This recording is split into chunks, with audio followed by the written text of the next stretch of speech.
Notice, in accordance with new copy regulations, this episode, Quoth the Raven, is intended for ages 16 and up. While some of the content will feature sometimes kid-friendly, the context of the episode is to address adults and inform them of said content for them to research as consumers in service of their youth. In other words, parents, grandparents, aunts, uncles, teachers, librarians, etc. There is a possibility of adult language present on the episode as well. Rated TV 16 and up. Hello, everybody. Welcome once again to another edition of Quoth the Raven, Lewis Brett Raven. I'm your host, Lewis Brett Raven, 29-year veteran of comic, science fiction, fantasy, and horror, and role-playing games as a writer, illustrator, editor, studio manager, talent scout. Sorry about that. My cat just came up and decided to hit me on the arm. Anyway, it's Monday. That means it's comics review day. And let's get started.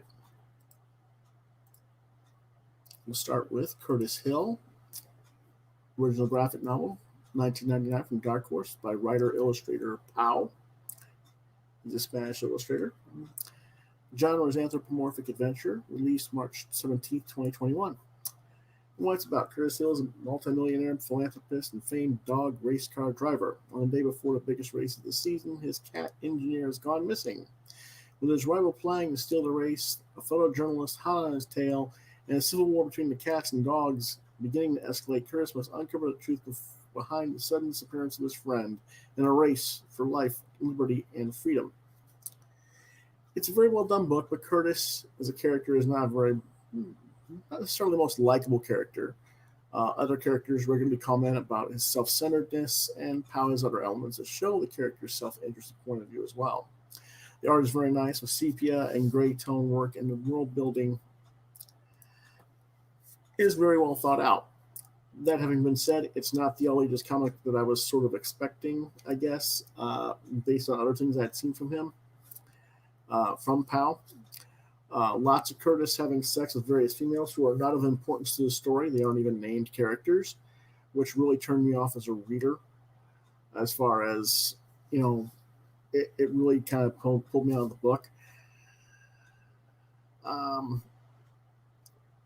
Because I didn't understand why it was really there. I mean, yes, it's there to kind of show that Curtis's flippancy and disinterest in other people, but it just kind of one time's enough. They do it like 2 or 3 times in the book, so it's Anyway, I don't mind sex in the story, but it should be a point other than suggesting that he's just a playboy who can get any female he wants. And of course, the only female character in the story who really matters, the photojournalist, is the one woman he can't bag, so it just seems pretentious. Overall, it's a respectable work. It's just not as strong as other stories I've seen from Pau, like Baboon, which I reviewed some weeks back. It's recommended for ages 16 and up. I would have thought this was more of a 10 and up or 12 and up book, really, but it's definitely more 16 and up, more mature reader material. I give it 3.5 stars. If it didn't have the flippant sex scenes and stuff in there, I probably would have given it a 4 to 4.5 star rating. So that's how much it kind of threw me a little bit. Our next book is Distant Worlds number 5 of 5 for $11.95.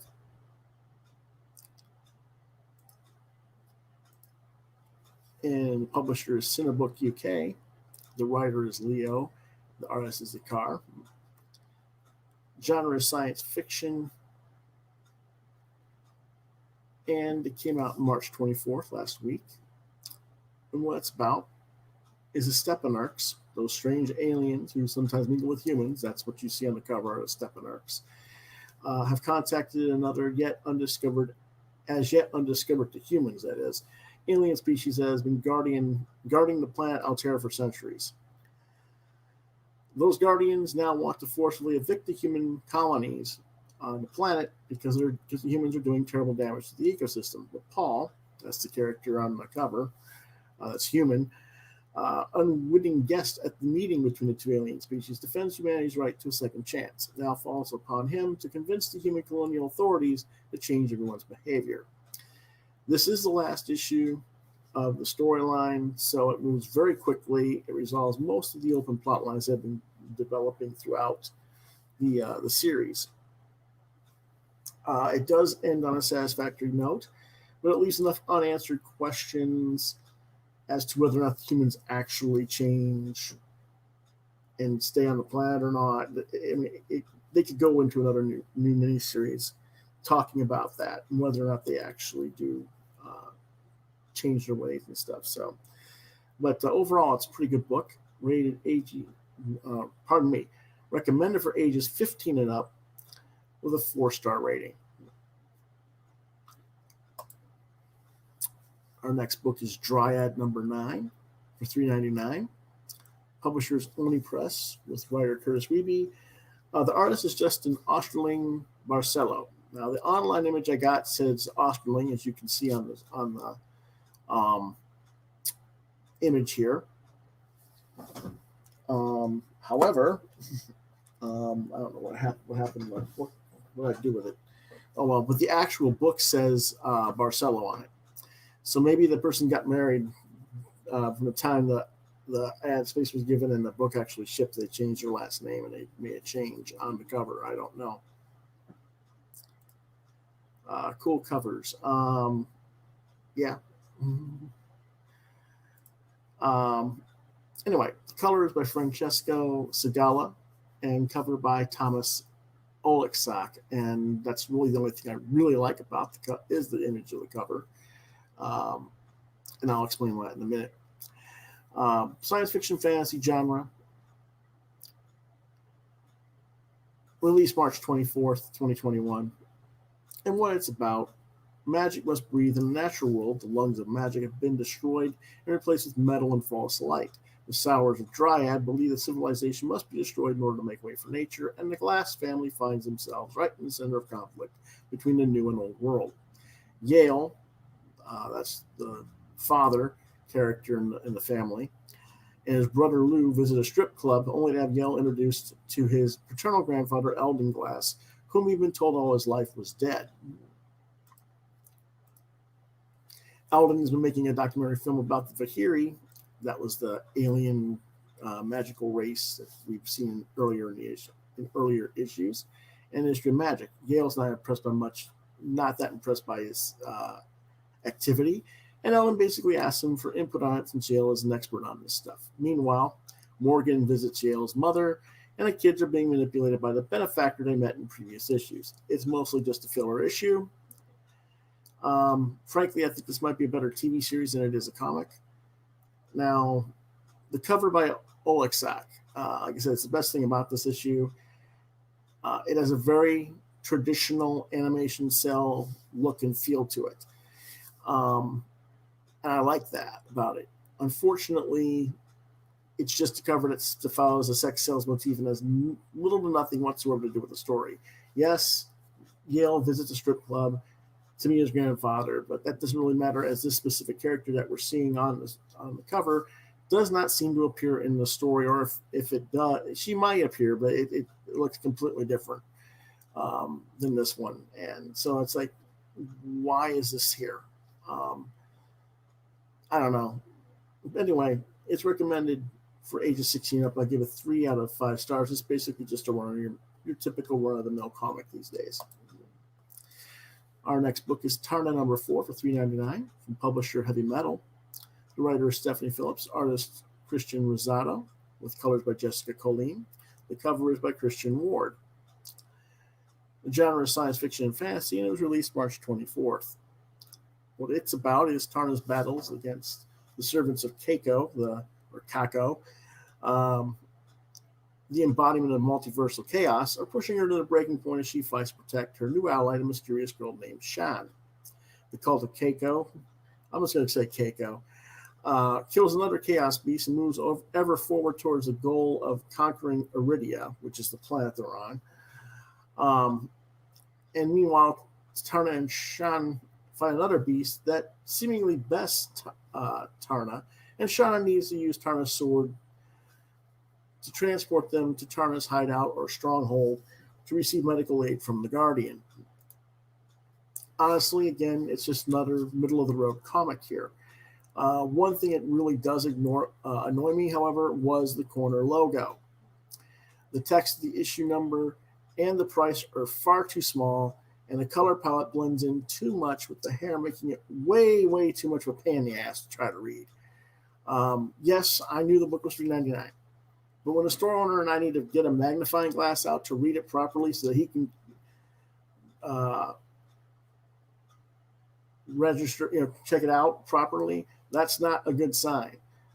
They should have done something with that to like not have it blend in with the hair or something. I don't know, but it just wasn't very well done. Another thing is for these $4 to $6 comics, I really do wish there was some story to them. They need to move along faster instead of padding the stories for trade collections later on. There's no story here. It's just a couple of events.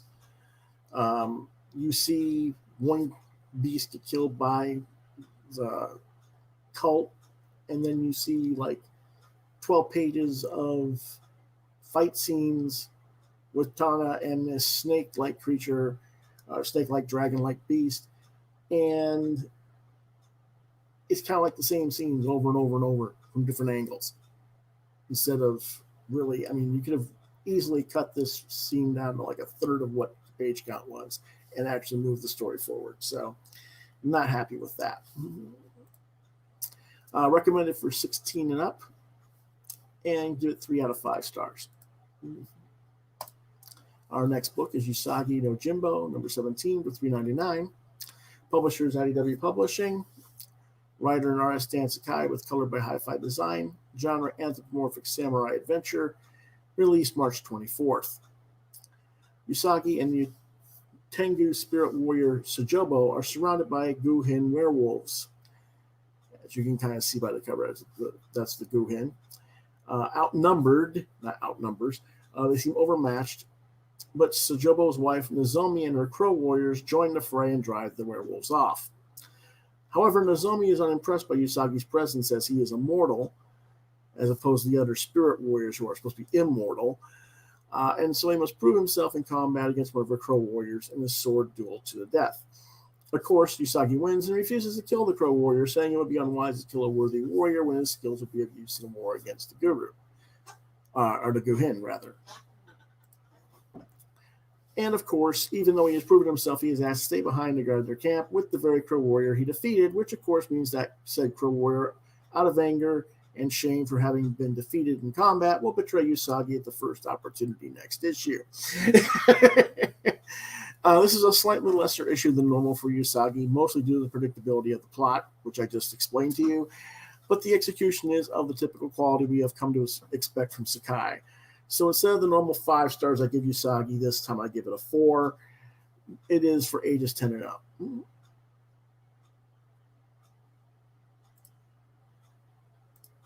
Now, I know a lot of times I usually give interior pages and let you guys take a look at some of that. Didn't have time to do that this week because I had some various doctor's appointments today and I was busy out of the house. But I want to let you guys know what I got this week as well in the mail. I got Broken Land 1 through 3 by Drew Morrison. And you might remember that I interviewed Drew a couple of weeks back. So you might want to go back in the Quoth Raven archives and look for that interview it's on our Thursday night show. So we've got that, and I'll be reading these and reviewing these for tomorrow's show. And I also got the sketchbook work, mostly has the sketchbook work of Drew Morrison Volume 1, and I'll be reviewing that as well. I got those on last Friday. I just hadn't got a chance to read them. Today, literally about 20 minutes before the show, I got this Johnny Phantasm book, and that's from Patrick Thomas Parnell and Evan Posios. I have reviewed Johnny Phantasm before. This is the new one, Devil's Night from 1985. As you can see, there's a bunch of stuff that comes with it. There's trading cards, there's stickers, there's poker chips, there's pins that came with it. Got a little like a pumpkin head, and then a couple of other like Riot Press comics, things that came with it, and another set of stickers that are more, I don't know how they were allowed to do these, but oh well. There's He-Man from Masters Universe. There's one of the Voltron characters, another pumpkin, a few other things in there, and a Johnny Phantasm poster as well that came with it.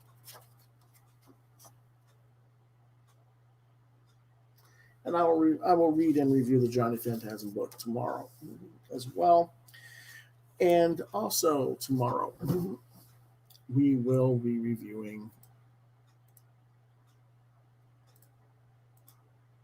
and talking about Marvel and DC previews and other comics previews in your future.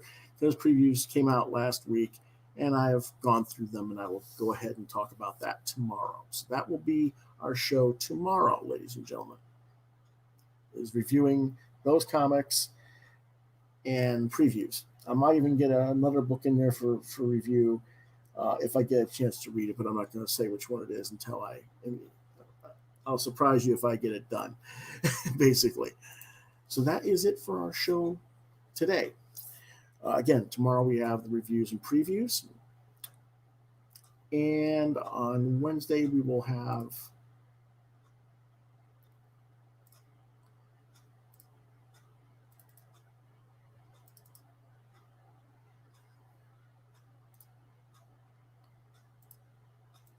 what I got this week. Thursdays will be our roundtable discussion. My guest has not been confirmed. And Friday will be genre night, different genre each week usually. I'm going to try and get some different guests because this week since it is going to be Good Friday and Easter weekend, my usual co-host John Norris is not going to be available because he spends that with his family. And I hope that other people enjoy their Easter holiday coming up this weekend. But hopefully I'll have another guest on that day as well.